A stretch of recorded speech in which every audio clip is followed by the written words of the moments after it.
So apparently my parents talk about a lot of heavy stuff on their podcast. Listen at your own discretion. Like, comment, subscribe, and share or whatever. Anyways, welcome to Sobriety.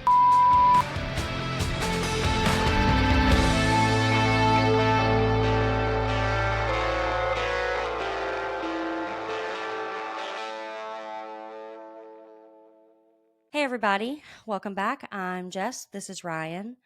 So today's episode will be a little bit different and very special. Peter Baylis is a good friend of ours, and he is the only person who has been a guest on our podcast twice. If you are a fan of the show and if you watched his latest episode, you would know that he has been struggling with a very aggressive form of brain cancer, glioblastoma. Unfortunately, last week, Peter Baylis did pass away. He struggled for a little under a year, I think. And if you know anything about glioblastoma, it usually is very quick and very, very aggressive. We have our Baylis Strong shirts on right now. I'm not sure if you can see them, but we designed these, and all of the proceeds go towards brain cancer awareness. They are still for sale on our website. This is not a pitch to sell merch. This is just, there are a lot of people out there suffering like Peter did. And cancer research is so important and can save so many lives. Today, in honor of Peter, we will be airing a compilation of both of his episodes, taking just little snippets and putting them together.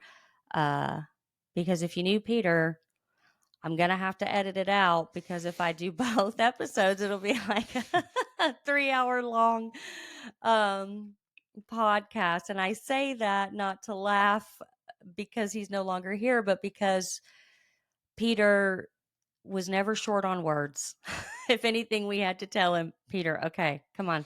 You gotta summarize for me a little bit, buddy. We gotta focus here. We gotta focus and move on. And he would be really happy to know that we're smiling today. Mm-hmm. He was huge in the recovery world and in Reframe, which is the app that has saved so many lives. And he was a proud Canadian.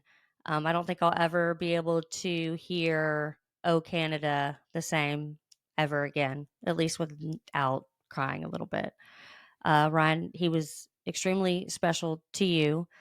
And you can get into that, and I'll leave my side of it with saying my first introduction to Peter was, who the fuck is that guy singing on the meetings? Like, why does he start it like that? But now I get it. Yeah, that was that was my first introduction to Peter. Was I was working out one morning. Excuse me. I think I was out for a walk or a run, and I hear this guy get. They call you by name, and you come up.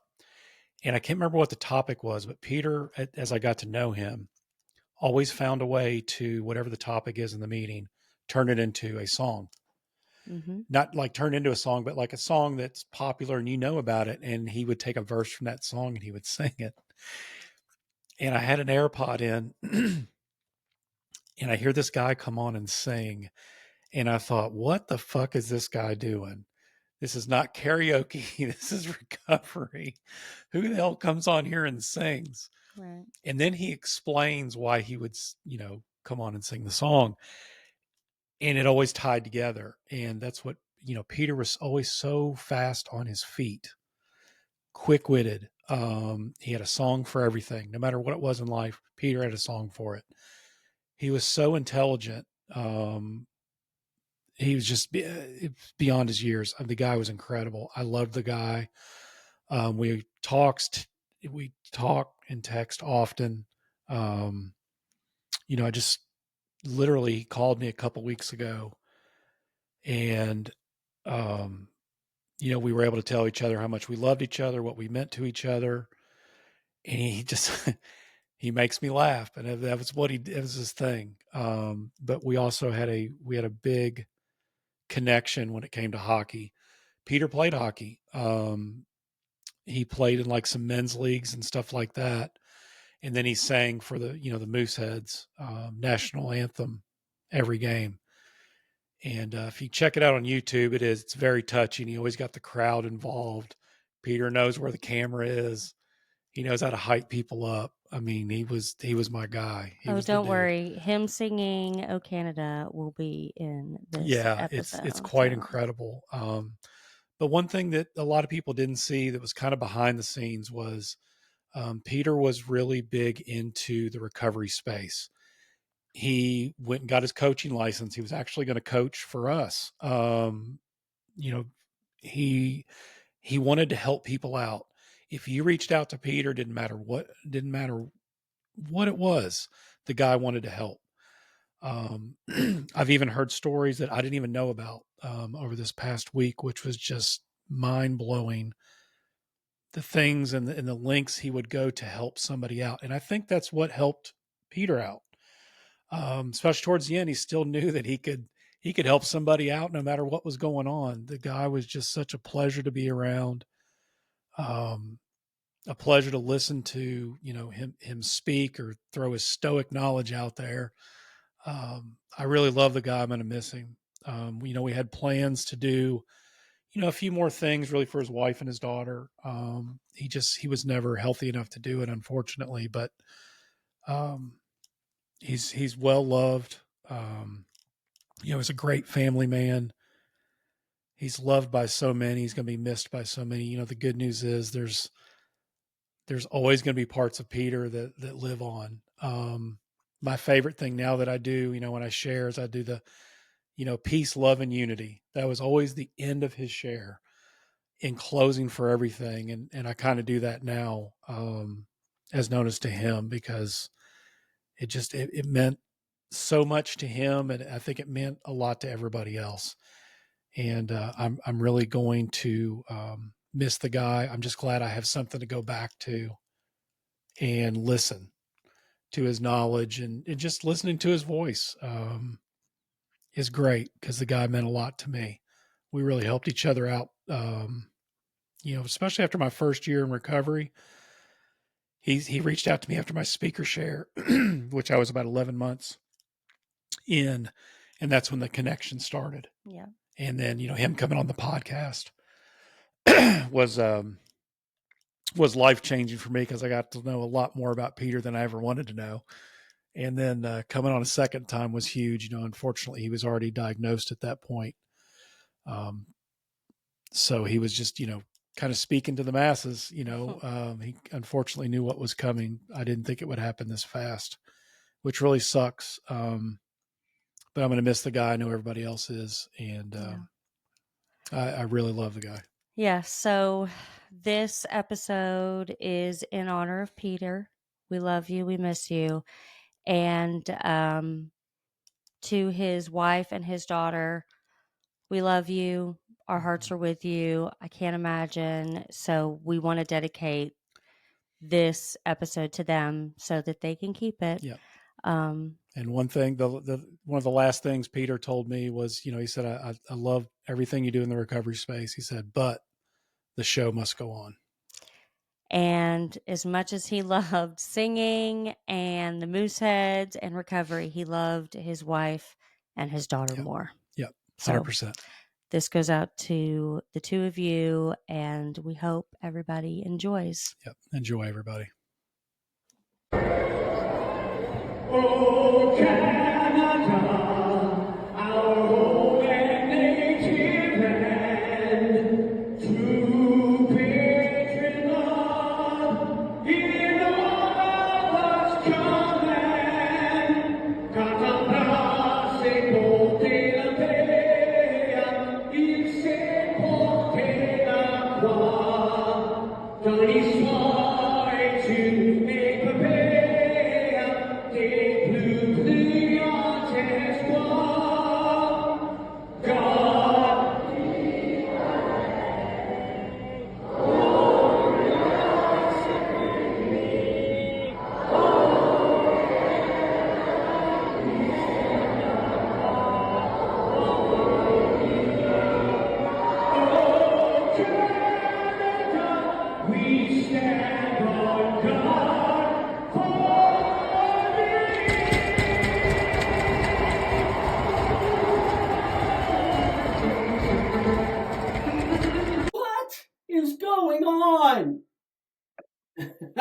man, I'm so honored. Thank you for asking me. This is super, super duper. How's it going with you guys? It's a privilege. Thank you so much. I've been watching. I've been watching a few episodes so we can get up to speed with a few of the people, so it's all good. Yeah, yeah, right on. Right on. Have I met Jess before? Hi, Jess. Pleased to meet you. Bring it out. You want me to bring it out? No, I'm kidding. Really, man. Seriously. Yeah, man. Oh, man. You know, it's a ladder, right? It's been many rungs. Been many rungs of me looking at myself going, you've got to fucking stop, right? This is where I like to remind everybody that I'm 61. You guys are just young whippersnappers. So I've been through this, through this journey. Like, I've stopped and started. Oh man, I'll just take the 5 years, okay? Because that's when I really look at the effort that I've made to stop. Is in the past 5 years. So, through some therapy and through some questions that I've had with therapists, we're able to ascertain that in the past 5 years of my life, I've actually been alcohol free more days than alcohol. The shitty thing is, when I've had alcohol, like you've heard me say, 1 is 40, 40 is let's fucking burn everything down. That's how it got for me. When I say that, I mean like fights with the wife calling the cops, me fucking rolling around on the floor being an idiot, me saying things that I wish, as they're coming out of my mouth, I wish I could catch them and drive them back in my mouth. Really horrible things. But the real one, several things were said to me too that I never really picked up on. My wife would always say, you're a different person when you drink. And you know what? I don't know if you've ever heard that, but it's like, it never fucking registers, right? It's like, what are you talking about? I don't have a problem. Even though I have just caused the biggest possible scene that would be remarkably horrible for most people in our alcohol-ridden brains. We're like, well, that wasn't that bad. It's like I can drink a whole life of time and be okay, but when I set shit on fire, set shit on fire. So she would say, you're not the same person when you drink, and I just like I couldn't register until, if you like, the real last episode, which, as you know, was she went away, and she had gone away. I was 4 months into Reframe because I had burned something down 4 months prior to. I was listening to meetings. I work for UPS, so I couldn't participate. Headphones, driving country roads in the big, loud brown truck and all that stuff. But I was paying attention. I was doing the daily tasks. And, I thought, okay, I'm here. This is all good. But 4 months into it, I'm sure we'll get into this later in this conversation. 4 months, I'm like, I'm all right. That stupid voice, right? I'm sure you've had it. I'm all right. I can do this. I've done a year and a half prior to this. I've done 6 months prior to this, but I always had that voice going. Always. It's so spectacular how big it is now, right? Because the voice is like, oh no, you're an adult. You're going to go back to drinking. There's no problem. You can have a few, and you can, you work hard. You deserve it. We've heard all these things, right? You can work. You deserve a drink. So that voice is always there. So I did that when she went away at 4 months after being on Reframe, thinking, okay, I'm walking on air here. I'm good. I can do this. Giant steps are what you take walking on the moon. Like thinking I'm like just levitating and okay. But no. I had a drink. She was gone. It turned into a 26er of vodka with a 1.5 liter bottle of red wine over a couple of days with about 3 or 4 tall boy cans of beer. You know what I'm saying? In a compressed 48-hour period, I probably drank enough for 5 people, right? I woke up on the couch. It was 3:30 in the afternoon. I probably was drunk and then got up, had a drink, fell back asleep, passed out, whatever it was. Got up, looked at my watch, 3:30. Automatic thought was, take the dog for a walk. This is what time I take the dog for a walk, right?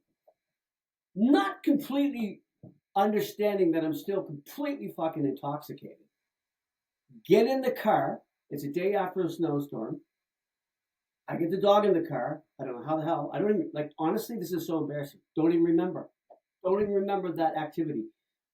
Going up this hill, I guess. But I do remember going down the hill having that where that thought of what the fuck am I doing driving, right? Like it, and then I don't know if you guys have ever experienced that adrenaline rush. Like you have an adrenaline rush when you're loaded, sobriety kicks right in, right? So I went. We had this little rotary at the end of the road. I went around that rotary, swerved in and out of the road, around a rotary. Apparently, as I found out later, some guy followed me up the hill, back into my driveway. My driveway was it was a fresh snowfall, so the streets were really narrow. I live on this really narrow street. Takes a bunch of times to back in anyway. Meanwhile, he's followed me. He's out. He's taking pictures of me, the video of me doing this. Come in the driveway. You know, in that state, somebody confronts you. I probably was a belligerent loudmouth. What the fuck? What are you talking about, you fucker? You know, I'm just walking my dog. Get away from me. Well, you know, he dials the cops. As I find out later, I think I've shared this before, that he was he worked for the Metro Transit, which is our bus service, but he was also a member of the Halifax Police Auxiliary Department. So he was scoring points, but he's also doing his job. But he wasn't on duty. So I was belligerent, got in the house. I don't know how much time passed, to be honest with you, but I did pass out again. I hear a knock on the door, my back door, which is, if anybody knows us well enough, when somebody comes to the back door, I must know you, right? Because you're coming to our back door. I'm like, come in. Nobody, nothing. So I get up and I see 3 cops right there. I'm home for I don't know how long, and there's 3 cops at my door. So what am I thinking? What are you doing here? So now I'm belligerent with the police, right? They come in the house. They immediately arrest me. I got physical with them apparently, but I don't really remember this. But I think it was just because I thought, what are you doing in my house? I wasn't driving. Little did I know that I've already been photographed and videoed on something, right? I didn't know all that stuff at this point. So they bring me downtown, all that shit. My wife then, my neighbors call my wife. She's away. She gets on a flight immediately to come back to Halifax because I'm in jail, right? You know, I'm in jail for the night. And, you know, they let me out, but I get home before my wife does. But then she comes home.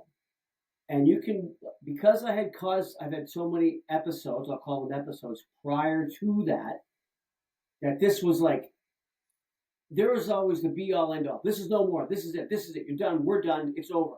This one was, she was calm. This is over, Peter. Like, it's like, we are finished. Just get out. Well, we can't get out yet. Figure this out. You're going to get help, but we're done anyway. So I immediately freak out because I can't, this is a whole other aspect. I can't imagine my life without her, even though I took full advantage and did stupid things. You know what I mean? Like that whole thing emotionally, but that's what alcohol does, right? It plays with your reality so much. Even when you're still like quasi recovering, like stops and starts, still the neural networks are still thinking you're involved with alcohol somehow, right? So you're not of yourself at all. If you're still drinking, stopping, starting, you're still not who you really are. So I'm freaking out. I got to do something, but I really have to do something. I know I have the app. I know that I've lied on the app now a couple of days about doing a task saying I hadn't drank, but I subsequently went back and changed all those days into adding the drinks on those days, right? So I couldn't get any help from the Nova Scotia Health Authority because, I mean, Canada, you guys are, you hear about our health care system. It's fucked up like everywhere else in the world. You know, it's not as, yeah, sure, everything is paid for, but to get into the process of healthcare, it's damn near impossible. So I'm like, I can't do it. There's nothing I can do. I recontacted my psychiatrist, which I really need to do. So I'm doing everything to repair, first and foremost, get back to some sort of reality with my relationship, as well as create the new relationship with myself, right? This new relationship is going to be now once and for all completely devoid of alcohol. There was no other option at that point.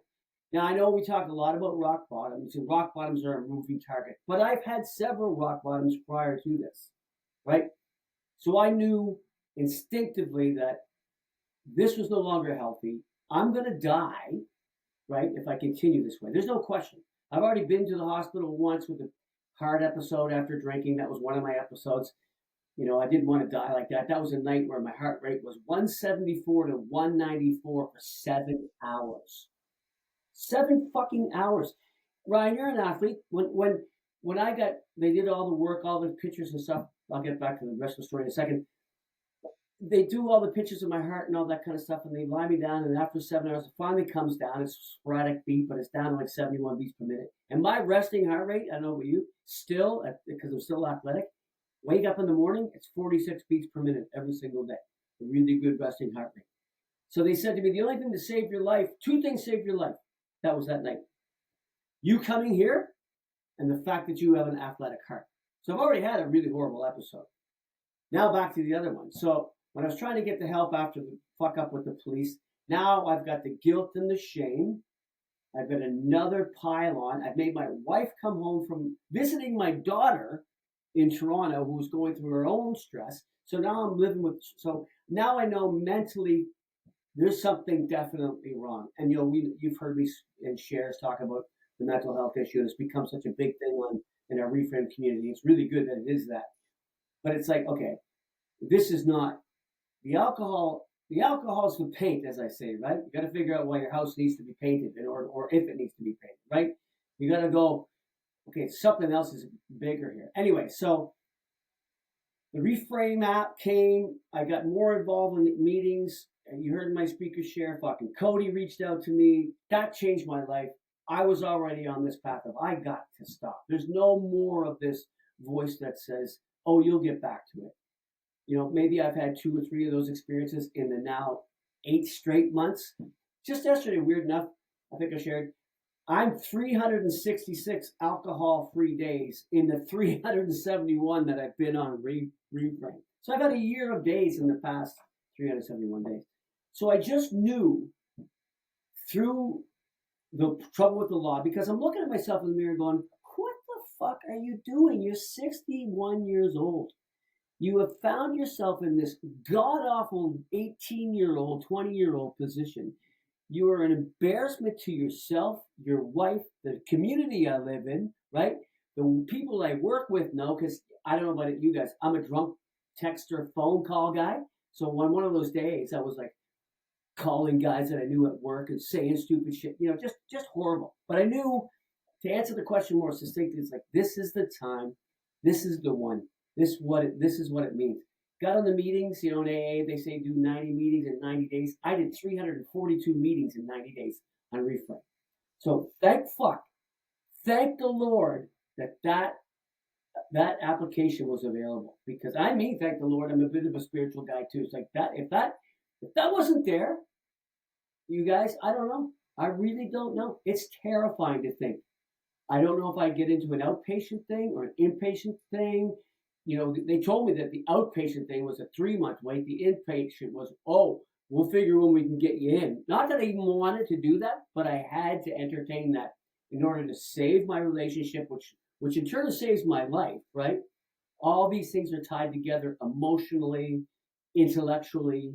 You know, the history of 34 years with this woman, my 28-year-old daughter, the roof over my house, the car, the dog, you know, everything, you know, everything starts flashing before your eyes. And I know for a fact that if I was out on my own, like it's like projected and future tripping, I guess, you know, out on my own, God knows, I might just, pardon the real directness, might drink and stand on that bridge.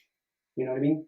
I'm alone now. I fucked up my life, but I knew that is not an option. There's too much more to live for, right? There's too much more in this life that has to be done. Never mind making the reparations for the damage, which is one big thing. But now let's press a restart button, a reboot button on life. And that life does not fucking well include alcohol. It's that simple, you know?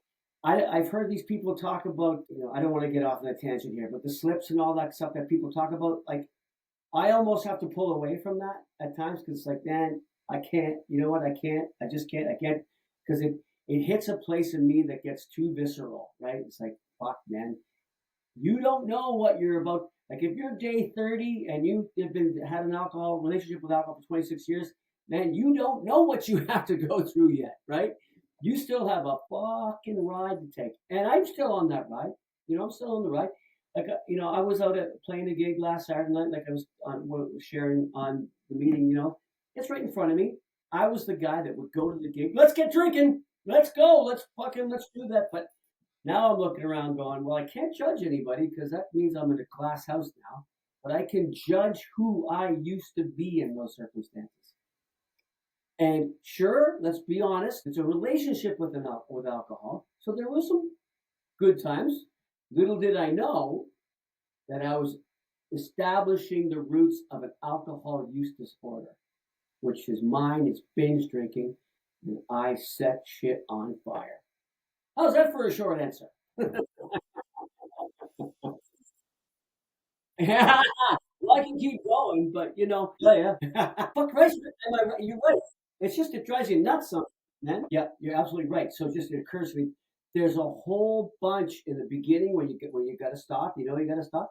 There's a whole bunch of selfishness that you have to go through. Really, and not in a negative way, not in a hurtful way, but you got to focus so much on this mental health and the neural pathways that are expecting that substance to come in your body, right? So yes, it's terrifying to hear about it. Now, like yourself, when I hear about it, it's like, come talk to me in person. Let's do a one-on-one. Let's go. Just come and talk to me. I'll tell you all about them because now I'm a certified coach. I know how to talk about this shit with that stuff with that stuff in me, and how to recognize it. But yeah, it was difficult. Man, I don't want to get off on a tangent here. Sometimes in those meetings, it's dangerous. I have a very long discussion with somebody else that's on Reframe about this very topic, and it's like you gotta own. It's not a slip; it's a choice. You gotta own it. You can grow from it. You're back. That is awesome, but never forget how you felt when you reached for it to have it, which we call the decision to make or the slip. Don't forget that moment. Don't, because the next time you go, remember that moment, and then you can put it down. And that's so. Yes, I'm with you. It's like, yes, because we've been through what we've been through, we can now offer help to people. Like what you're doing here right now with this podcast is awesome. You know what I mean? It's out there. You're helping people, man. It's honorable and good on you. And it's a pleasure to be here, like I said. So I feel, but I'm in a place. It's so weird. And I think it's because it was a stops and starts. But I'm in a place, man. I think you're the same place. It doesn't even occur to me. It's like, whatever. Fucking okay. Yeah, that's yeah. Of course, that's when I would go drink. Like that.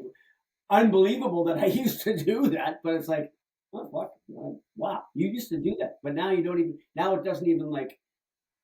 Oh fuck! There it is. Okay, look, there goes. When our grocery store is attached to the liquor store, you see people go in. It's like, hey man, I used to go in there all the time. Well, fuck, you know what? You can have it. I drank enough for 10 people in my life. It's time for somebody else to go. I don't mean that, but you know what I mean. We talk about the people that can moderate, like all the power to them, man. Honest to God, my wife, for example, right? She never ever had a problem. Like, this is something I should share too that I didn't really extrapolate too much on in the speaker share. My entire life is surrounded by alcohol. It is like, it's a partnership, right? Like, I was drinking young, and then I got into the bar business, and then I got into the music business, and then I got into the acting business, and then I got into like owning a restaurant, owning a bar, right? It was there. It was always its best friend time. It's part of my minutia. It's part of who it made me sort of who I was, which is a falsity, I know, but it's like, it was there. So to give it up, for me to give it up, some of my friends that have been around me my entire life are like, holy shit, man. Like, you're giving this up and you're like doing it like this, and you're doing it so well this time. That is admirable, man. All the power to you. Like you and I talk, Ryan, too, and I wear it like a badge. If you go somewhere and you kind of know some people and they ask you want something to drink? Yeah, I'll have soda water or whatever you got. Give me a 0.0 Guinness. Oh, don't you want to drink? No, I don't drink. And then depending on the reaction, you can go, no, I just don't drink. So go pound sand, go kick rocks, as you say. I don't drink. Fuck it. I used to, and it was a great and bad thing. It was a horrible but wonderful thing a lot of times, but no. And I just like, whatever, man. It's such a, I think you're there too, man. It's such a freeing feeling when you don't have to think about that in your life, like going to dinner at your friend's place, going out to a bar, going to hang out with your brother, like they're coming to town for dinner. Like when you don't have to think about having a drink or it's just like, this is so awesome. I don't have to think about what I'm going to do if I get too drunk. I don't have to think about how am I going to get home. I don't have to think about what I'm going to drink. I don't have to think about how it's going to beat up my wallet. You know what I mean? It's just like, fuck it, man. I'm going to enjoy the experience with the people that I'm around because that's what we're supposed to do. Yeah. Oh, fuck. Yeah, true. It has a deleterious systemic effect, right? So it just means there's so many chain links in that chain of how bad it is, right? And we're unknowing, as I said, and I had this conversation with therapists and other people, and Jennifer, my wife. I've said, you see a person intoxicated that I don't fucking well see, as you just said so aptly, so eloquently. So our memory is not even anywhere near what yours is because you wake up the next day and remember every goddamn thing. When our memory is, oh shit, it's blurred and it's selective too, right? Because then we go, well, it wasn't that bad. And it turns out if you had a video camera on and you saw yourself, you'd go, like I said to my wife before, why the fuck are you still with that guy? You know what I mean?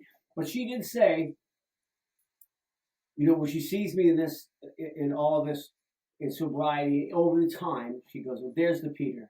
There's the Peter that I know. There's the one that I love. There's the one that I know I'm going to spend the rest of my life with.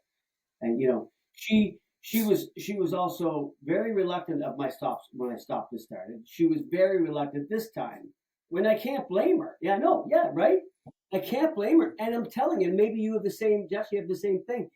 I see in my wife's eye, and I hear in her tone once in a while, she doesn't 100% believe it yet. She knows I'm doing the work. She's very proud of me. I've actually heard her say, she didn't know I caught this at earshot. She did say, and I heard it made me feel kind of good. She goes, well, this time's different, I think. The first time she's ever said it. And I walked away and out the back door of my house and just, clean my eyes up for a second. Oh my God, this is good. I must be doing something right, So, but you're right. And I mean, it's not lost on me the damage that I've caused in my life, because of my behavior. Like when you talk about yourself, I don't know what Ryan was like as a person when he was same here. Same here. And it turns out through fucking therapy and reading books, and I'm a fan of psychology and a fan of sociology and all that stuff. So, it turns out it was just us. We were just projecting our inner anger. Like I used to cry, there's so much I want to tell you. Like the hiding booze too. I tried to do a day drinker. I was never a day drinker. I turned into a hider. Hiding what? Fuck, she knew anyway. But I used to sit in the mirror, and I thought about this thing because I just talked about it. So many times. My wife was upstairs asleep. My daughter is just right there in that room asleep, but she's in Toronto right now. But back then when I was doing this, I would be in the bathroom, the door closed, little powder bathroom downstairs, bawling my eyes out, loaded out of my fucking eyes, going, you're a fucking loser. You're a fucking loser. And then I'd start pounding things, right? Like just in this tiny room thinking that nobody could hear me. And then she would come downstairs. And because I was caught in the action on self-hatred, then I projected it on her, right? What are you doing here? Leave me the fuck alone. When all she is concerned, right? And she saw that so many times, she got desensitized to things. So when I bring home my conversations with my psychiatrist, and it's a clarity thing, she's like, oh my God, you're learning so much. This is so different for you. This is like, I see my psychiatrist now once a week or once every 2 weeks. And I have to, Like, I don't know if you've heard me say this before. I call the reframe shares, the meetings, the practice, and my psychiatrist is the game, motherfucker. Lights are on, time's running, let's go, right? But I've learned, and it's helped so much, and I do feel back to your point. I can't make up for all the shitty shit that I've done, and it's been, even when I say that, it doesn't even begin to like it can't. It was so fucking horrible, the things that I did. I wasn't physical, once or twice, maybe like grab by the arms or something, but never like just to stop, or move out of the way so I could get out of the room. But I would, if I hit her, I would have left. Like, you know what I mean? If I woke up and she told me I hit her, that I would have been gone. Oh, that's it. I'm leaving. There's no hope for me, right? But the psychological damage, the emotional damage, the distrust because of the lying about drinking, the things that I did do when I drank that were just completely fucking dishonest. I owned a bar, man. You know what I mean? I owned a bar that did very well, and it was fucking jam packed, and I was the publican, and I loved the attention because I was loaded. But I stayed out till 3 or 4 o'clock in the morning doing drugs, drinking, flirting with girls, the whole thing. And then lying about it. So there's so much damage in that behavior. And it's such a selfish behavior. Like I said earlier, we have to be selfish in the early part of healing ourselves. And then we have to be very open and giving as much as we possibly can. But all the behavior was seeking something that I never was going to find, destroying things that I didn't know I was destroying at the time, and causing a very deep-rooted problem, like I said earlier, called alcohol use disorder. Right? I didn't know. I had no fucking idea. It's in the blood because both my parents were really bad. I read this book called, look it up, I can't remember the author. It's called, written in the 70s. It's called It Will Never Happen to Me. And it's about the environmental and the genetic aspect.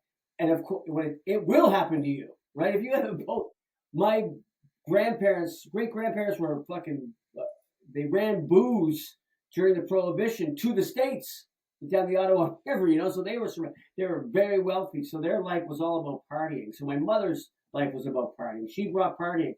The first time I tried alcohol, I was 6 years old, 7 years old, like I shared, with creme de menthe. Oh, this tastes like a goddamn peppermint.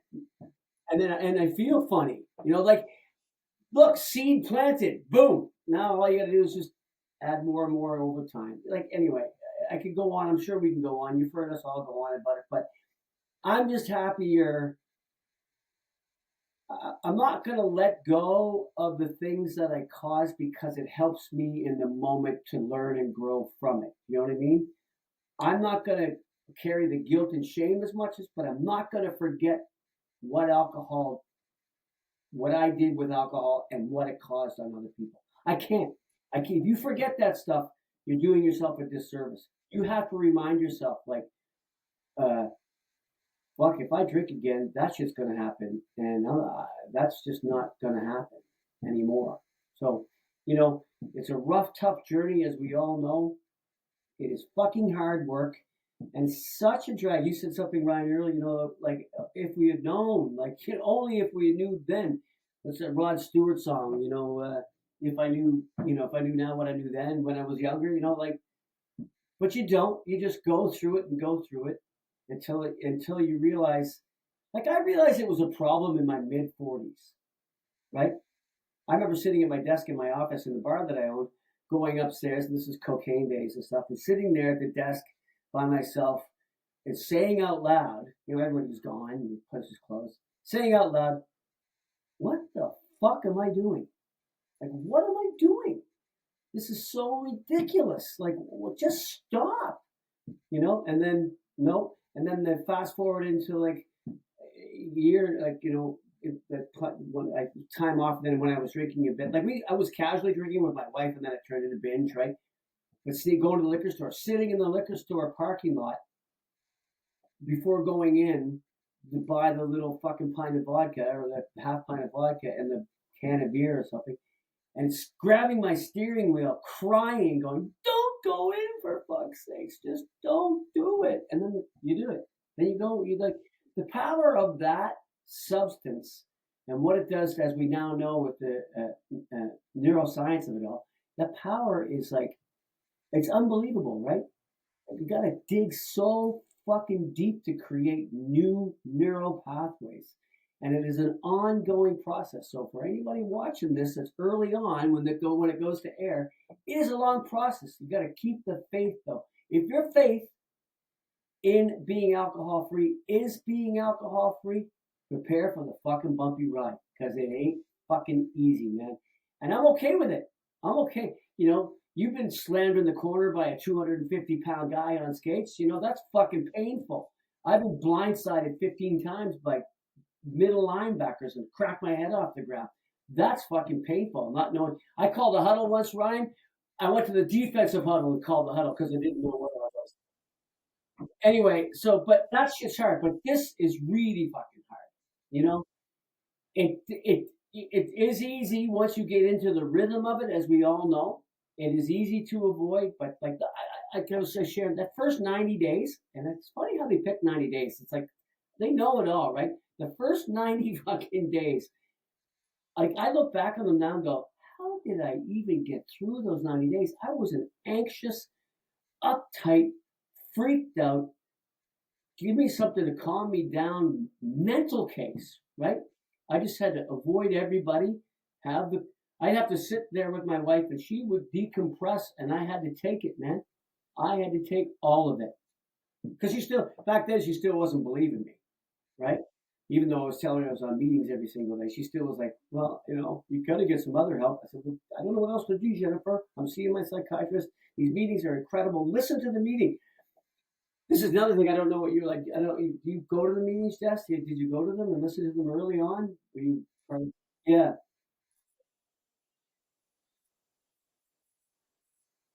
Oh, but did you listen in at all? Yeah, yeah. I don't mean to laugh, but yeah. That's when you let the ultimate guard down, it goes. And you know, thank you for sharing all that information. That's you and yourself and my wife should get together and talk, because you guys probably have similar stories. But you know, I have been through this. You know, I've been diagnosed with the major depressive disorder as well. That's the house thing we're talking about, right? And they put me on a very mild form of medication. What I like about it is just helps me sleep, right? That's what really, really, really good. I notice now that without alcohol and this and the therapy and reframe, oh shit, this is what life is like without anxiety. What a fucking head trip, man. But anyway, and back to my wife and stuff, like she's never sat in for the privacy reasons, but she's also heard some of the stuff. Like, and she said, like, I can't fucking deal with that. Right? Because it gets too close to home for her. It's like, no, that's you. Congratulations, but there's no way, because it stirs up shit for her, right? Remember, it goes back to she saw all of it sober, so her memory of it is like real. Where ours is just like, what I did, what did I? Yeah, I can remember, sort of. You know what? You're so true, and that's like so much of that. That's what I said earlier. So like you and my wife would love what's happening. And you guys have the symbiotic thing because of your issues and Ryan dealing with it in a particular way, right? So that sounds obviously very dangerous, but now you've come to terms. And yeah, my wife has said the exact same thing. Just be in the room. Just fucking be in the room. And then what can I talk to you about? Don't fucking talk to me. Just be in the room. You know, you're like, uh-oh. And like, I know, but I told my one of the psychiatrists that I saw early on, he was just a counselor. I said, I just have to sit back, and I have to, like, in the first 6 months, I just have, like I said earlier, I just gotta take it, man. I just gotta take whatever she has to say. I have to listen to, even though it's like so hard to take because she's reminding me of what I was, and she's dealing with it. That might be like she's dealing it in a mental health way too, right? Because it's like it jarred her life. Like she's used terms to me like, you know, I didn't buy into this life for this. Like she's used that terminology. I'm like, oh my God, the guilt that you feel when you hear that. It's like, what did I do? Right? So, but working it all out and having to be there, being present, right, is such a huge thing for yourself, for those of us now that know we have mental health issues and working on it. Just, you got to find the presence with yourself and the presence with the loved ones, and everything has to be symbiotic, right? It can't be this, like, you can't have a fucking wedge in there. Like, alcohol causes a wedge, right? Especially by the way you just described it. It sounded like, Ryan, you dealt with it in a way where you would go and drink to avoid it, maybe, which only does one thing: makes everything like a whirlpool, makes it fucking worse, man. Mine was just like, uh, she can't stand my drinking, so I'm gonna go drink by myself somewhere, right? And then when I come back, it was all fucking hell. But the beautiful thing is that we're all just the aware, like we're just so blessed now to have an awareness about it, right? It's imagine going through this. I think about people like this all the time when I'm on reframe meetings and I look around. When you look at reframe meetings and the reframe culture, people are okay. You know what I mean? This way, right? Everybody, you don't see. I see through coaching, talking to people. I see people that just don't have the means, right? But when you hear it in reframe, you kind of go, "You're pretty fucking lucky, man. You're lucky that you're doing this and you can actually get the support, and it costs you a little bit of money for some great support, but you are improving your mental state of affairs, your physical state of affairs, and it's basically a community, because we all know without the community this would not be possible. And a community is a relationship too, right?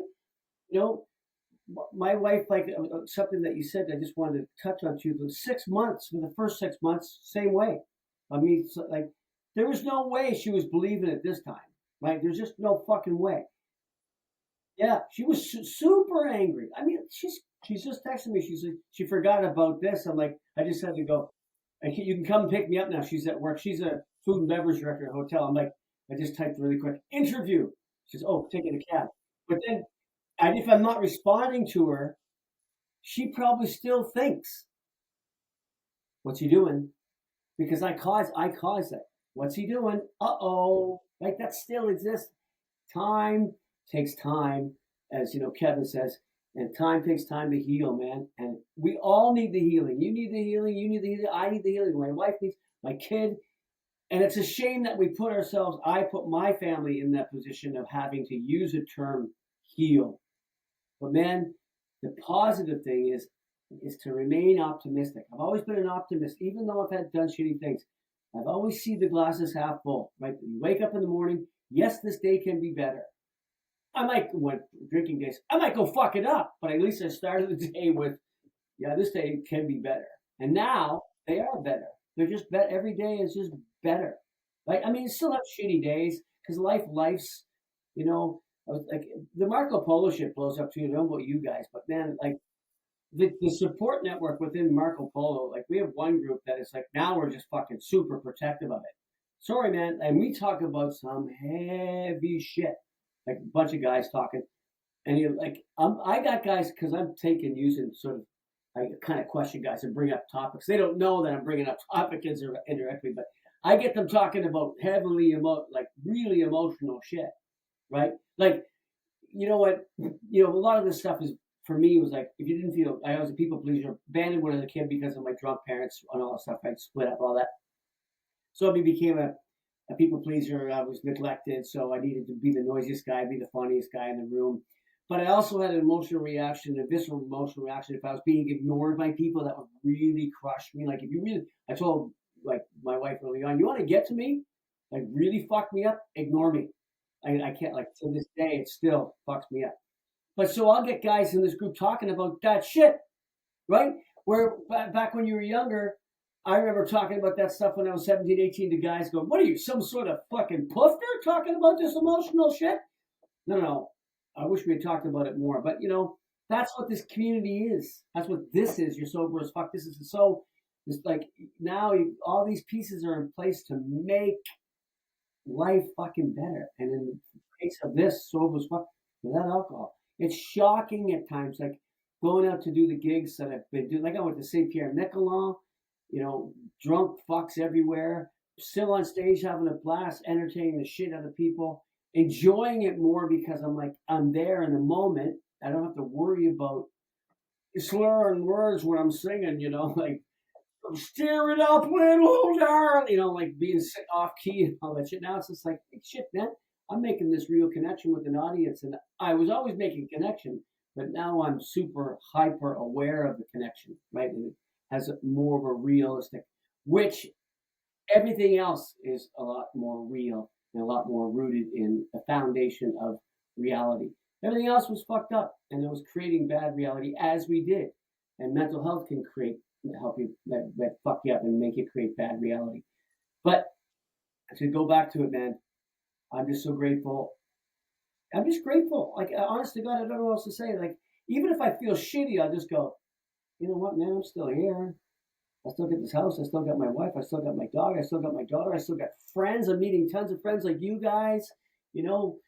Who knew my life would blow up like this, or our lives would blow up with knowing so many people? I mean, you're going to fucking Dallas and hanging out with the Dallas crew, and you're going over and you're interviewing people like, who fucking knew, man? This is fantastic. Dude, you are one impressive motherfucker. You are one impressive. All the shit that you've been through and that we all been through, and just you are very impressive. I'm so glad to get to know more about you. This is, thank you for sharing so much of your story. That just is amazing. In a sad way. Yeah. We'll end it with a song in a second. I want to say something to you. I don't want to be sorry to interrupt you, but a standard sort of answer. Sorry, can you hear me still? Can you hear me? Yeah. So when I go and I'm full of energy and I go to work and I'm like, they see me bubbly, bubbly, bubbly, and they go, my God, you're always so up. I said, yeah, that's this. You don't want to know what's going on in here. The fabric of everybody's reality is different, but reality is right there. But how it's woven into our lives is very different. Interpretation. So that's something you said though. As we live through this and do what we're doing, and you guys doing this, it's like if we remember. I live by the golden rule now, right? I always have. Do unto others as you would have done unto you. I just believe in that. I'm not a faith. I'm not a God by the fucking organized religion guy, but I believe in that, and that's what's, Even though I did some horrible things, but I was under the influence. But you touched on that, Jess. It's just we always have to remember that what we put out is what we hope to get back. Right? If we put in, we hope to get it back. And that's what we're all really working. Do tell. Do tell. He's turning the 8 shades of red. Look at him. Yep. Fucking rights, man. The fucking golden rule, baby. Amen. Amen. Made the circle. Ryan, you're still making adjustments. You got to keep making those adjustments. I call this my theory. My theory is everybody can do it if they just tune into the right station, right? Just dial into the right bandwidth, and you'll get it. There you go. Right on. In a beer cup in front of an audience, we were naked, where the entire audience was naked. We played a Whistler, and we got drunk, and we were doing mushrooms and coke and drinking, and we started getting naked on stage, and we provoked the audience to get naked. So they did. Then the staff got naked. The doorman ran up, locked the door from the inside because rumor got out really quick. And yeah, I remember just standing there. I got to, geez, I'm on stage. I got to pee. So I was naked anyway, beer cup, just took a pee in front of everybody. Nobody even noticed. Yeah, nobody even noticed. I think but there's probably a lot more than that. But fuck yeah, that's the first one that came to mind. But yeah, we've done that. It's a legendary story. The Hopping Penguins getting naked at what was the place? Garfinkel's in Whistler. That's right. Don't get, don't get me started with the guy down in your country. It's like Bill Maher says. It's Bill Maher says you don't hate him. It's the people that fucking listen to him. And you gotta you get me on it. Get me on it. Politics is another one of my fucking hobbies, man. And I follow your country like but crazy. But I'm not. But we can't get into it, right? Because it's one of those things. So I'm a card-carrying holder of the Liberal Party in Canada. So there you go. Listen, thank you. I hope at the very least it's entertaining for when people. I got more. Let's do another one. Listen, I really, really appreciate it, Ryan. I know that you've been on there for so long, and there's a ton of people that that the OGs that come before me, but I really appreciate it. Thank you so much. Thank you for listening to me, and just so nice to meet you and talk to you finally. And I can't wait. I gotta get now. Did you know? I don't know if you want to edit this out. There's another podcast called Sober as Fuck. All right, so good. I've had to listen. I'm not a Spotify guy, but now I am, so now I can get to see them. But I've listened to them all, and I know who's coming out tomorrow, and I look forward to hearing his. So. The man, the myth, the legend. Well, that was quite the setup. Now I feel like the pressure's on, baby. What do I got? What do I got? I was gonna, because you're talking about singing. I was like, sing a song, sing out loud, sing out strong. Don't worry if it's not good enough for anyone else to sing. Just come on, just sing a song. Yeah, baby. Right on. Judgment Day indeed. Oh my God. Thanks for having me again. This is awesome. Wonderful. There's a lot of shit to talk about, a lot of shit to throw on the table, a lot of pucks to drop in the circle, Ryan. Somebody's got to battle the face off. Yeah. Just start. You want me to just get going, or? Okay, so I'll set you up, because right there early, if I start to mumble jumble and stuff, it's because I'm a little tired. Last night I went out and I went to a blues jam, sang a song. And for me, I'm an entertainer in a band that's been together for 45 years. And we have our set of summer gigs coming up. So I need to establish what that feels like for me being on stage in front of people, because this thing does some weird things with your visually and sound. So I went out last night, sang a song, went well. A little bit of confusion on the stage because I was looking at a pattern on a carpet. It's like, as we talked about, like it was like doing acid without the Sid part of it, but it was okay. So, but I woke up this morning a little exhausted. But if I do start repeating myself or mumbling, I do have an excuse now. So you can't blame me. You blame this biological thing that's taking place. Okay, I'll just take you right back to the beginning again. So it's an interesting thing about health. And now with this diagnosis and knowing what's going on, with that, hindsight kicks in, right? You start looking back to certain parts of your life that I probably should have paid more attention to, but they weren't so bad that you have to go, oh, I better get to the doctor. And let me outline some. And this helps people think about things. Like I have high blood pressure and atrial fibrillation. The worst kind of atrial fibrillation because it's intermittent. Right? That's like, because of that, I'm on blood thinners. So looking back, I would have like dizzy spells. Like I'm talking 3-4 years ago, and bad enough, like almost like a vertigo feeling. And I would go, okay, maybe I would just go, I would check my pulse. And yeah, I would be an AFib, right? That's an irregular heartbeat, everybody. I'm sure everybody knows that. And okay, that's all it is. And it would calm down. Then at times I would stand up. When you stand up quick, you get a little bit of pressure in your head. But when I look back 2 years, it wouldn't dissipate quickly. Now that I'm with the hindsight, right? Now that I can look back on it. And we all know, for the sake of just medical information, cancer just doesn't show up. It's in there, then it has to do its thing for a while. Then you start to see the symptoms. Something was wrong, but I didn't address it like comprehensively. This particular day forced me into it because I work in a warehouse now at UPS, and I'm clerical section, fixed packages, relabeled them, all that kind of stuff. So I was walking around this big deck that I have, like a big cart, and you just walk to repair the package, side end with tape.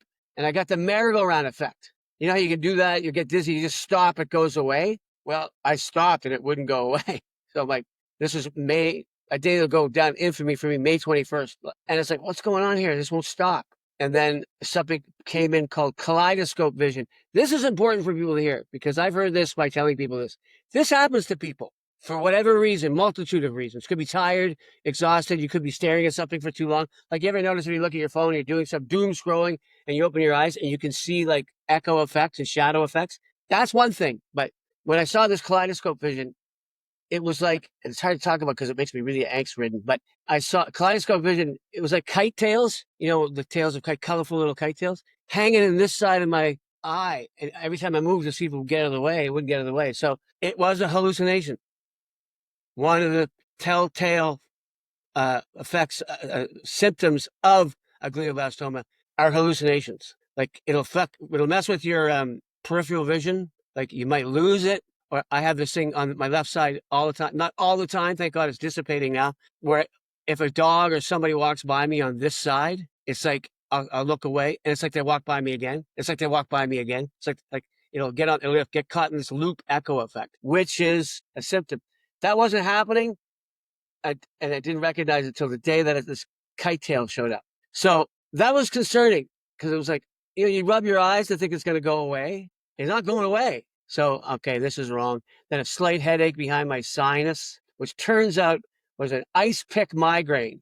Glioblastomas cause ice pick migraines. So if you ever had that experience where you go, suddenly you get that shock headache, and you go, oh, I don't think this isn't medical advice, but if it happens to you frequently, don't mess with it. I would highly recommend, because it could be ear, nose, and throat, right? Could be anything. But if it happens more than, say, 3 times in a month, you might want to go talk to somebody. I just learned that the hard way because I was getting my spike migraines for a while. Again, with the benefit of hindsight now with this diagnosis. So I go in, I call my wife because there's no way I can drive. And she comes, and medical profession here in Canada, you guys, I know there's all the debate between countries and healthcare systems. Ours, I swear on my life, is second to none. They are unbelievable people. Just, I could go on about that. But anyway, I go over to this hospital in triage, CT scan. That's 25 minutes. Emergency to CT scan, 25 minutes. That's incredible, right? So young doctor, Dr. Peter Kennedy, never forget that name. Poor young guy's got to come and tell this old bastard about something's going on in his head, right? Well, I didn't want to have to tell you this, but on the CT scan, we see a mass on your brain. Now, you folks, just taking a pause. When you hear that, when those words enter your ears as a what you think is a vital, viable, energetic human being that you don't think anything's wrong with you, when you hear that, your life in an instant changes. Your perspective changes. Everything changes. And now I'll get more into it, but you are intellectually and emotionally put to a test, and I'll get to that in a second. So I use the phrase, and then it looks like this. We're going to send it down to neurology at the hospital downtown Halifax, but we think it's a glioblastoma, as you said, just the most aggressive type of brain cancer. It starts at stage 4. That's where it starts. That's just the reality of the biology of it all. So then you're going, holy shit, man, what now? Now what? Now what? And I'm going to go to reframe here for a second. Without everything that reframe has taught us in the neuroscientific aspect, where we've done their tasks every day, without that, without reflection you get on that, without the community and the support and the conversations, I don't know how I would have been able to accept this. That groundwork of being able to separate, okay, this is what it is, to I could go, oh, why me? Which is a waste of time, by the way, right? Why me's and fairness. That's all a waste of time.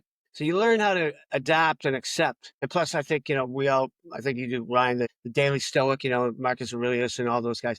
Like to say my life, philosophy, Spinoza and Carl Jung and Plato, all that stuff has really helped me.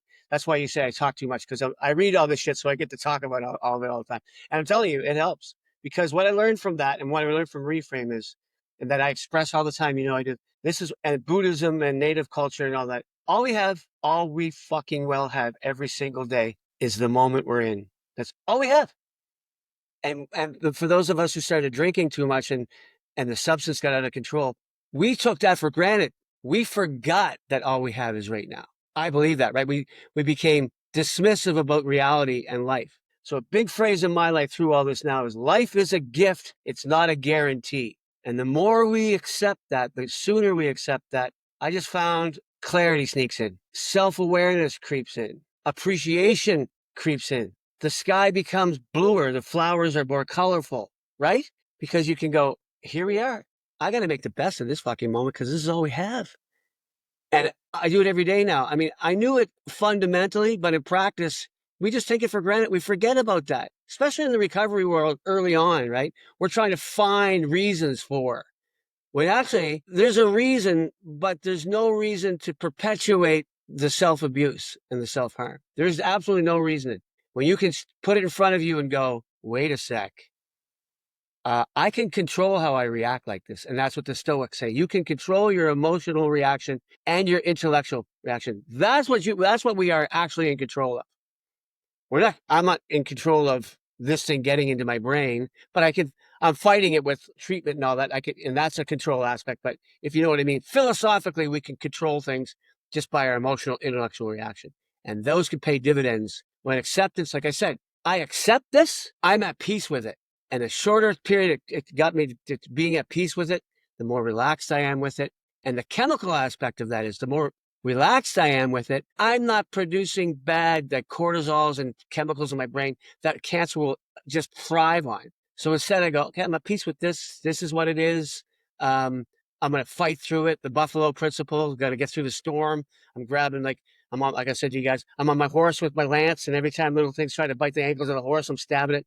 I got to see my brain after the MRI. It's fairly invasive. There's little flare-ups, they call them. They look like little candle lights. So I have remember candle snuffers? Those little things. So I have one of those in my head, and I'll meditate. Meditate, big thing, everybody. Meditation and breathing exercises. And I imagine snuffing out the little flare-ups with the candle, the candle snuffer. And I have a Pac-Man in my head. Waka, waka, waka, waka, waka, waka, waka. Walks around in my brain and eats it.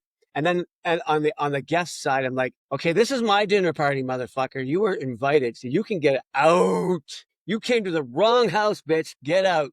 So these are, and I have my biggest mantra is when I meditate, I'll go, I'm beating you into submission to remission to complete and utter omission. Submission, remission, omission. Submission, omission. Like those are things I chant to myself on a daily basis.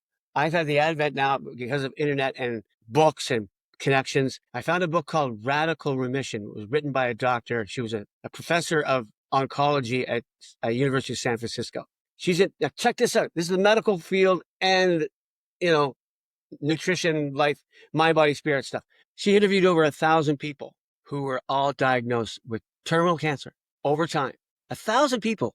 This statistic's going to blow your mind, so follow me. She found 9 pillars that every one of them shared in common. Positive mindset, keeping yourself in shape, nutrition, supplements, all that. Radical change and a conviction, commitment to a new, healthy lifestyle, mind, body, spirit, which includes breathing and meditation like I talked about, and just staying on top of it. So I know I'm kind of jumping all over the place, but I got to get these points out. Like you said, I talk too much, but for my own being, and this is important. This is not denial, but for my own psychological being, I refuse to believe this is happening to me. That is not denial. There's a biology, like I said, it's happening, but in order to keep myself in the right mindset, no. Not, you came to the wrong house, motherfucker. It's like, out you go. A friend of mine said, because I'll go back a little bit. I left my house when I was 14, right? Drinking parents, drinking kid. I left then. I was been a survivalist ever since. So it's innate in me to survive, right? Oh, I don't have it. My DNA, I don't have a choice but to think of, I'm beating the shit out of this thing. I don't. It's just my thought process. And in order to get that, I have to believe that it's not happening. A friend of mine said, because they know what kind of guy I am. He said, Peter, you know what? I don't think cancer has met a guy like Peter Baylis yet. I said, you don't know whose house you're anyway. So you know what I mean? That's all part of my process now. But anyway, she interviewed all those people, and I've been listening to the book on Audible. It's called Radical Remission by Dr. Kelly. Phenomenal. She chronicles all the stories of these people. To a person, over 1,000 people diagnosed with terminal. To a person, all of them are in remission. We're talking about people like with prostate, ovarian, breast, bad, and all because they changed 25 years, some of these people. You know what I'm saying? Medical community, God love them. It's their job. They will tell you statistics and research, right? Doctor sat beside me. I don't even like to say this because it's like bad mojo. But he goes, this is an aggressive form of brain cancer, the most aggressive. We normally give people 10 months. I literally turned to him. He was sitting beside my bed, and I looked at him. What? I said, don't fucking use that language with me. Do not use that language with me. I can't afford to think like that. I respect your profession. I respect the statistics and the research. I respect all that. I can't let those thoughts creep in my brain. You cannot do that, right? If you capitulate to depression, why me's, Carl Jung, he's really big on it isn't fair. Everybody can say every day of their life, this isn't fair. You can't think like that. You really can't. It doesn't do anything but produce bad chemicals. So acceptance, understanding, learning, of course, right? And then finding peace with that. Self-awareness, clarity, that all comes from the sobriety community, the reframe community. And there's such a marriage of all this stuff, you guys. Every day something goes, holy shit, man. Like, I was learning about this by just trying to get sober. and now it's applying to this illness. It's like, wow, what a trip. What a head trip. No pun intended, or pun intended. But I'm grateful, extremely grateful, which is another thing, man, to finding grace and gratefulness in all this. You don't hear people talk like that, right? I am grateful every day. Like, through adversity comes change, through change comes growth, through growth becomes a better person, right? And that's all from the sobriety community. That's all. And now this applies, Anyway, so the 9 pillars they found was the positive mind, spirit, radical nutrition change, which I was eating well anyway, but you can't eat processed foods. You can't eat dairy. You got to be really careful with dairy. Sugar, fucking sugar. I love my ice cream. But I can't sacrifice all, I am diagnosed with this thing, so I'm not giving up ice cream completely, you know what I mean? So, but out of all this too has come just a lot more self-awareness, a lot more clarity, a lot more gratitude. And I know that sounds fucking weird, right? Because people, this guy's brain cancer and he's thankful? No, I'm not thankful for that. I'm thankful for the fact that I can accept it a lot easier because philosophy, stoicism, recovery network, support makes me understand it, makes me grateful for it. As I said, you guys, thank you so much for the shirts, everything. It's just mind boggling. But when I hear all the support, imagine, I know I've said this before, I'm a building and I'm surrounded by scaffolding. Every piece of that scaffolding are you guys, are everybody that supports and reaches up. That is my existence. And I stand on the shoulders of all the love and support. That's again, metaphoric. That's the surfboard, man. I'm on top of that surfboard of support and I'm riding it.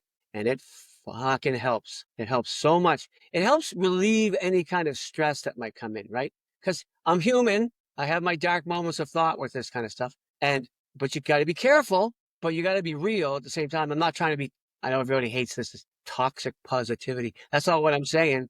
I'm just saying, accept the reality of the situation, get to peace with it as quick as you possibly can. Get to peace with anything in your life that's causing you stress and turmoil. Figure it out. Put it in front of you. I know we talked about this before, right? Put that shit in front of you.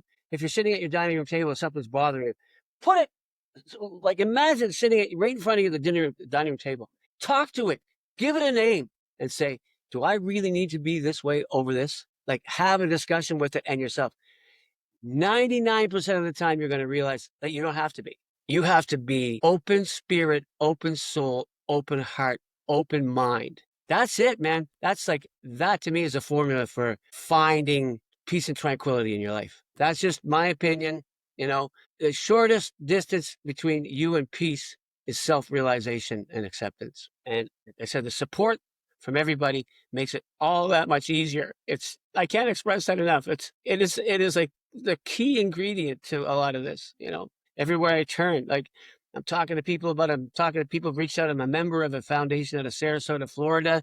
It's called teamtony.org. Look it up. You got to meet this guy. This guy was a high performance athlete.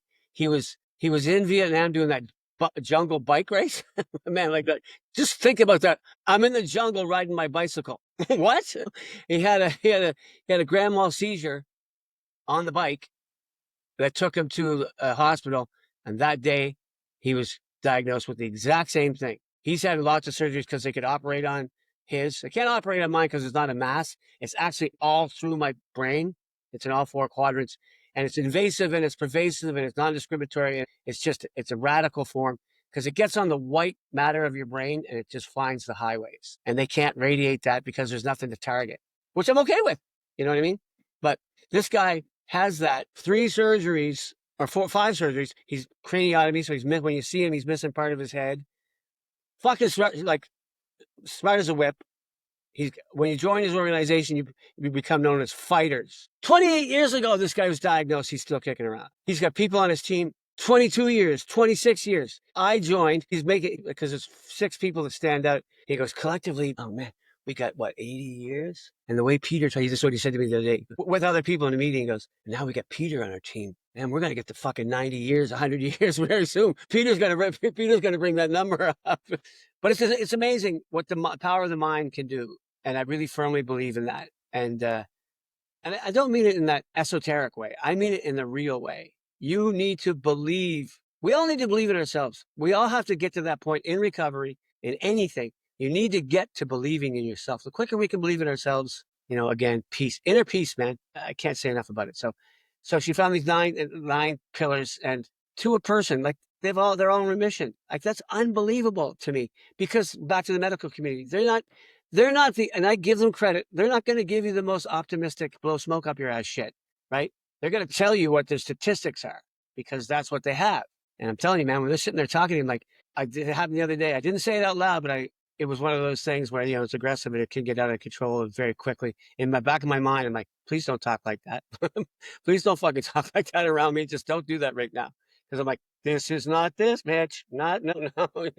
But, and I also say that about people, because again, communication, God love people because it's hard to hear, especially close friends that love you dearly and they don't understand it. But if anybody comes up to me, and it's a boundary thing, like, alcohol and all that stuff. If they come up to me and they give me the head tilt, like, right? One of those things. So like, I'm glad that they're saying something, but Peter, I'm like, no.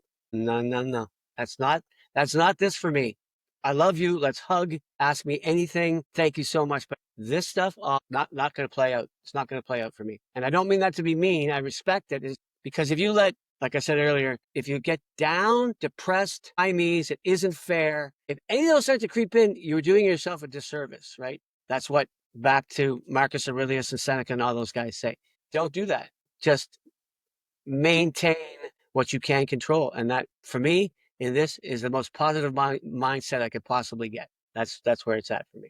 Fight. Like I say, I got songs to sing. I got songs to write. I got love to give. And I've got love to receive. And I'm not going anywhere for a long time. Yeah, fight, fawn, all that stuff. Yeah. Hey, so we. I love you too, Jess. Crushing me here. You're crushing me here.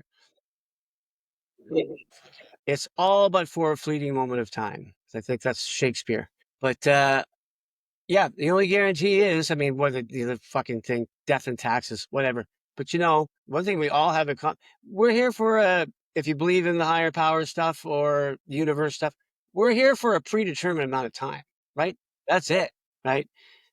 And I have a whole dissertation on the afterlife conversation, but I will just sum it up. Your afterlife is what you've left behind, how people remember you. Yes, we're energy, we're electricity. When you leave, that's gone, but your spirit is still here. That, and people remember that, to me, is afterlife.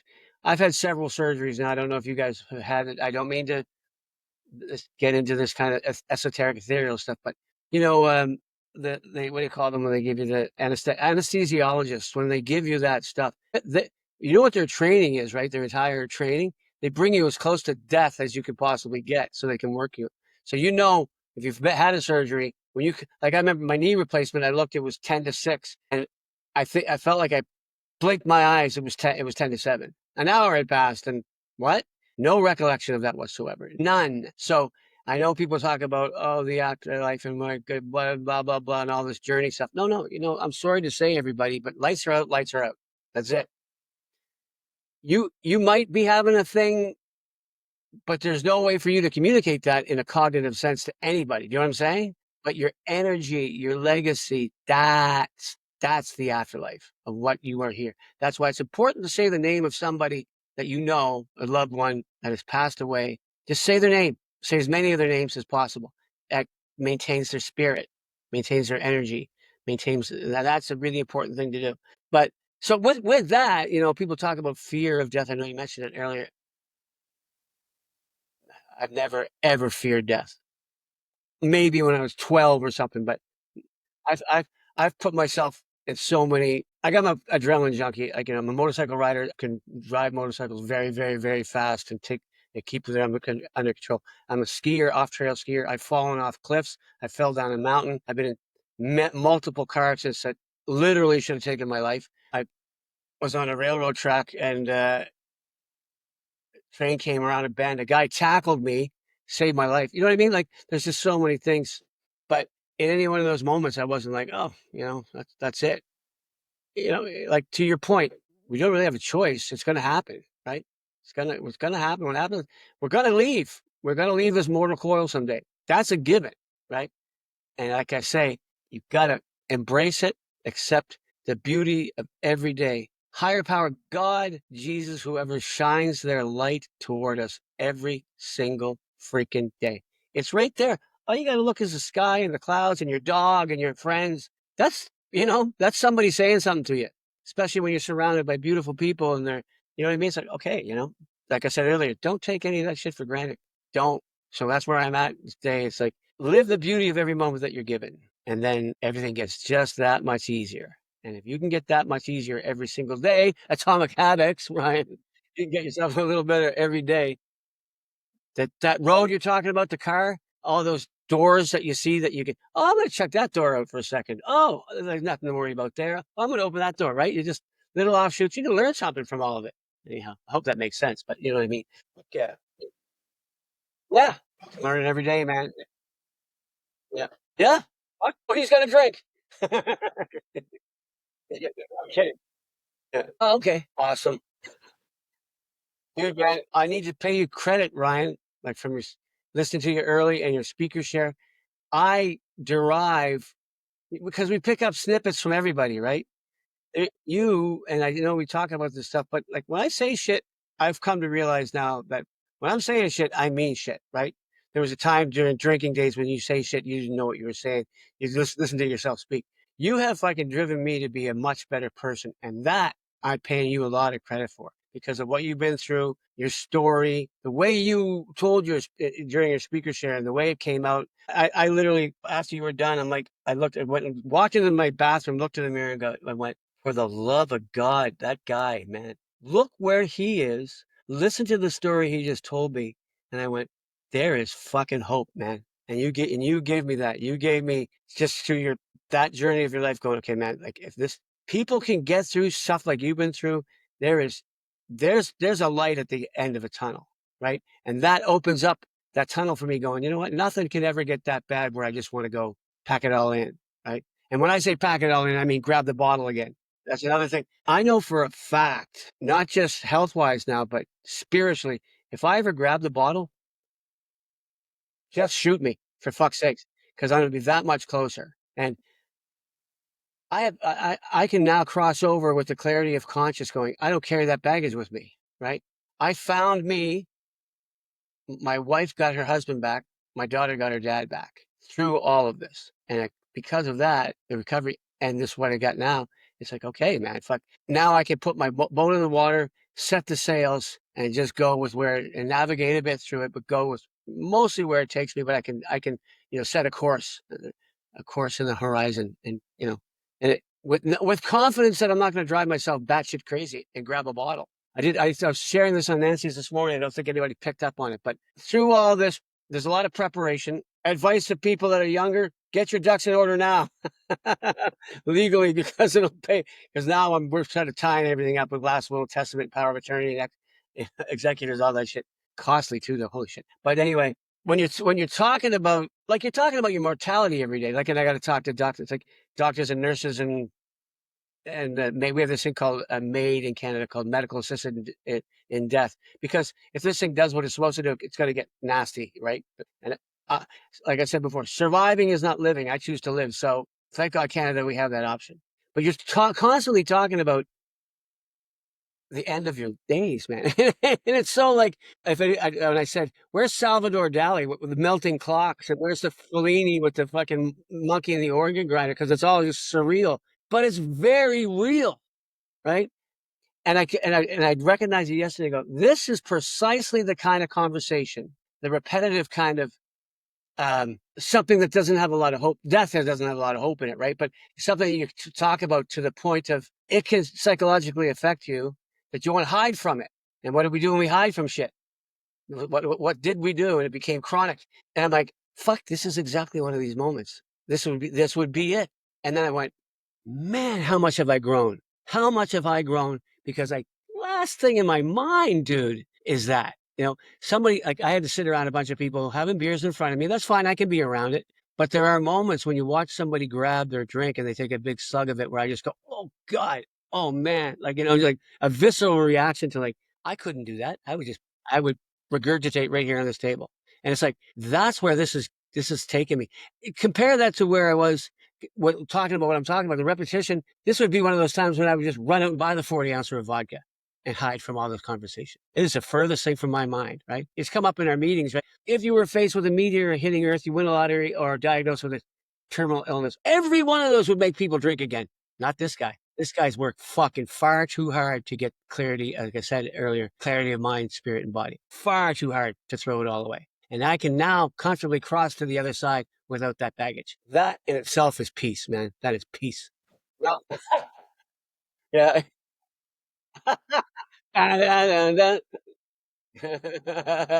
Yeah, fuck. Too much fun, right? Yeah. Can't. Well, my in the crazy days of partying, like, my adage was, well, first of all, one of my nicknames, what the guitar player in my band gave me, because I'm always looking for the party, Peter Fun Now Baylis, because I always had to find the fun. But my adage was like, if you're not living on the edge, you're taking up too much space. And it's like, wait a sec, that was just not the way I should have lived through those years, right?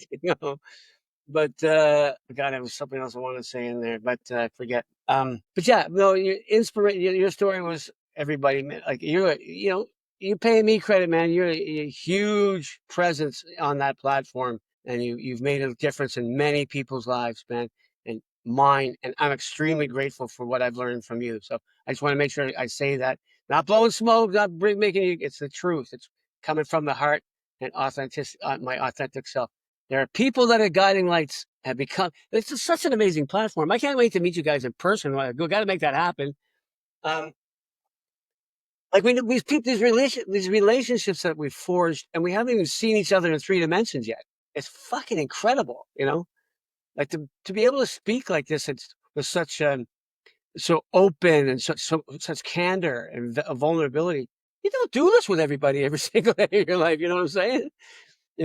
This community and even meeting people, wow. And this is what I want to say earlier. That is a problem. This isn't political. This is life in general. I believe in the string of life. The string has broken somewhere.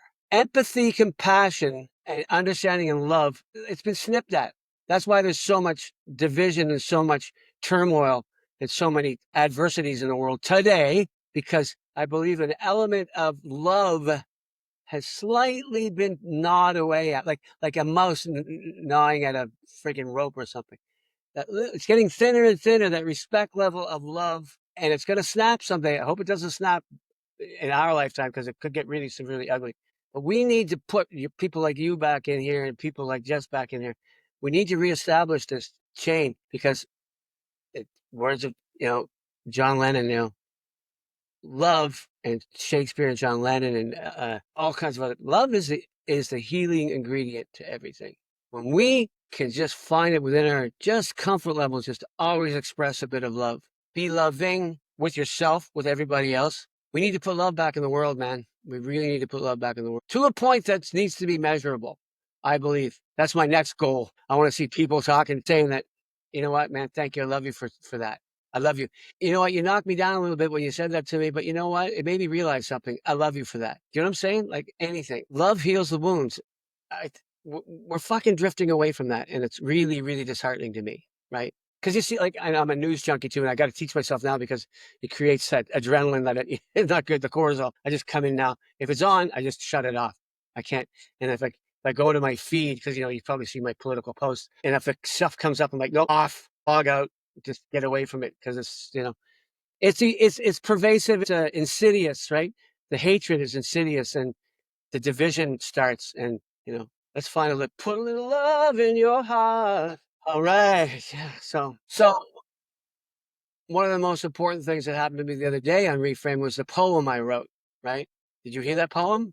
Were you there that day? Well, I should send it to you. It's called I'm surrounded by angels. And I am surrounded by angels. The title came really quickly. When I was on that meeting, 15 people sent me their email address in the chat. I've sent my poem off to a bunch of reframers because I am surrounded by angels. And it's sort of a dedication to Reframe, but it's to everybody that's very supportive and understanding. So I'm writing a bit more. I'll add that. I'm a songwriter, and I've had a bunch of songs that I'm like one of those um, I get ideas, but I don't follow through, like a bad procrastinator of the songwriting. Songwriting is hard because you have to find the relationship of melody and lyric, and you got to be satisfied with it before you present it to people. Because it's that old cliche. When you present somebody that you've created, you're taking your clothes off in front of them because it's like, now what have I done, right? How is this going to make them feel? So I now have studio time booked. I'm going to have 3 songs probably by the end of August completed, radio ready, a producer and everything. It's going to be all produced up properly. So I got to get on these platforms that you guys are on to release these songs somehow. And that's been a long time coming. It's part of, like, I've always written the songs, but it's part of legacy. I got to leave something behind. I got to leave something to show that I actually did this in my life, right? I mean, there's a lot of stuff out there, but so that's happening. That's a positive thing with, and it's a beautiful Wolfville, Nova Scotia. Anybody look it up. Just look up Wolfville, Nova Scotia. You wouldn't believe how beautiful this part of the country is. And a friend of mine converted an old barn into a studio. So acoustically, it's unbelievable. The talent that I have and the producer that I have. This is not fucking around. This is like professional quality production. And I played the song for a couple of the guys, and one of the guys sends back a response to me. He goes, when do I stop crying?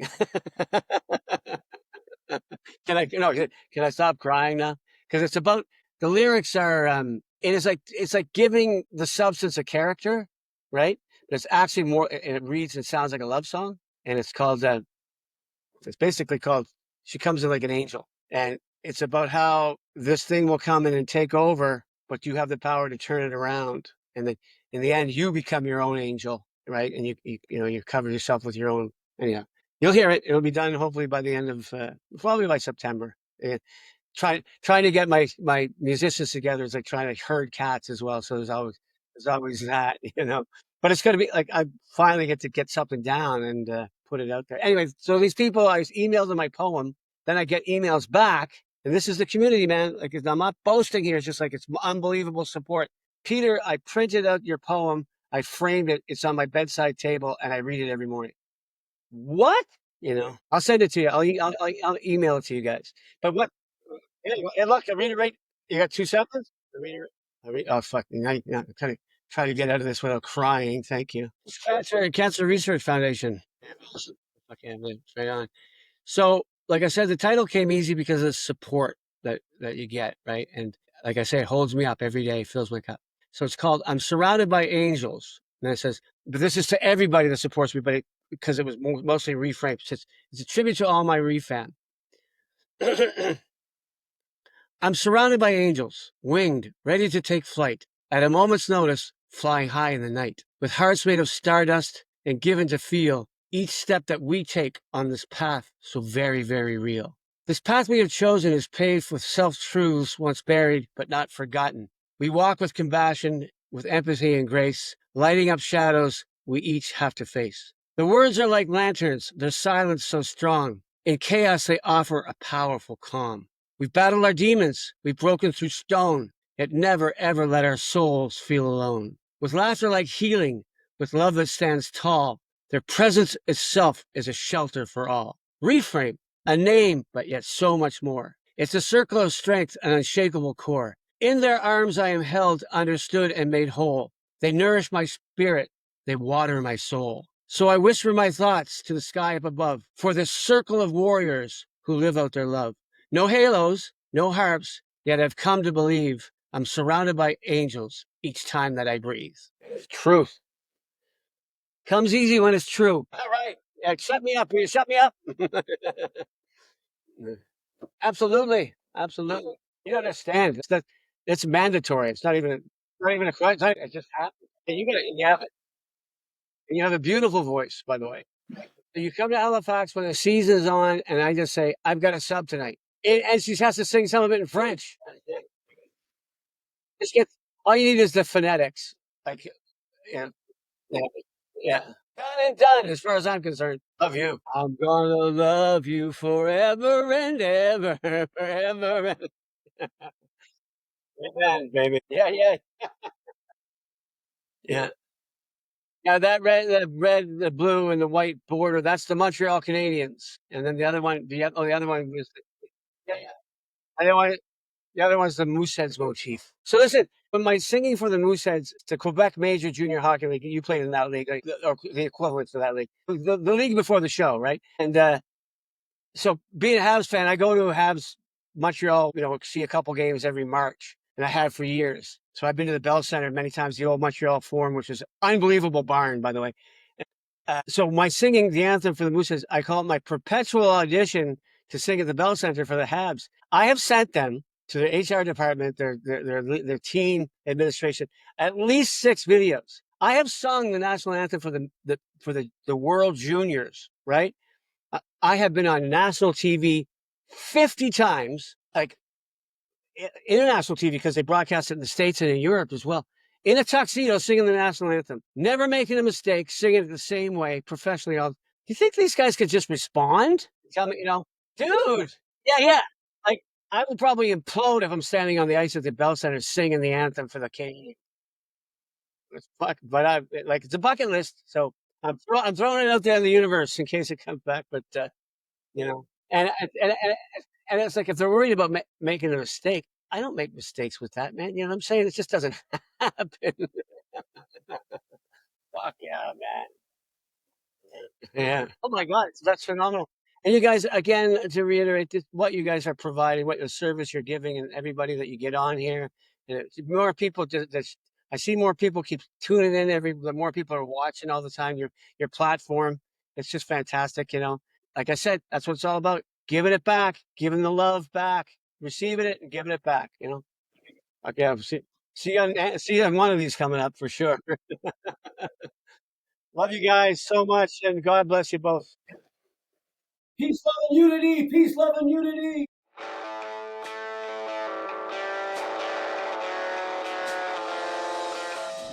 If you love the podcast, which I know you do, please like, subscribe, and hit that notification bell to get Boom. notified every time we post. That's right. Dropping them, baby. Word.